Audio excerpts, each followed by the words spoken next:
All right, so on the inventory page, this was a big addition that I worked through, which was a super great ad for us around just like being able to get alerts to when you were being low on certain items, which is always something that you pay attention to, but you kind of forget at times what it is. So what we added was a feature where as you're progressing, and if I go to add new item, you can kind of see which I already know is like a bag of chicken feed will last you about how long, a bale of hay, whatever it is that you add. So what we do is we just basically project forward based on how much that you add it. So based on the starting date, we can take that and kind of use that prediction to say when it's going to go and kind of associate it to different animal groups when we look at the cost and savings, which is basically projecting a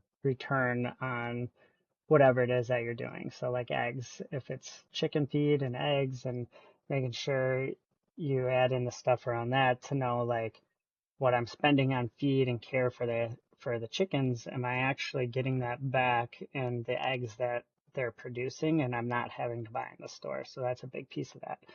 But with the inventory, it's cool. I'm putting this in and being able to see it. You can restock. If you have to use it or edit it or trash them, you can do that.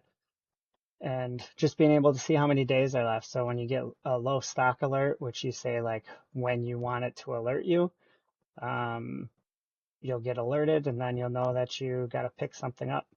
And it's got a really good connection to the shopping list actually, where if you have one that runs on low, it'll show up in here as suggested so that you can purchase it. And then when you add a new one, it goes right back into the inventory and ups that quantity of what you have in your inventory. So they're very tight together and it works out really nice with just, keeping your shopping list organized so that you know what you need to get and kind of what stores you can add stores in here and make sure you can kind of keep things organized. So once you go to the Tractor Supply or whatever stores you have in your list, it's a quick stop and you can kind of see what you need to get and you can pick everything up. So the connection between the two pages we think is key, and it's this has been a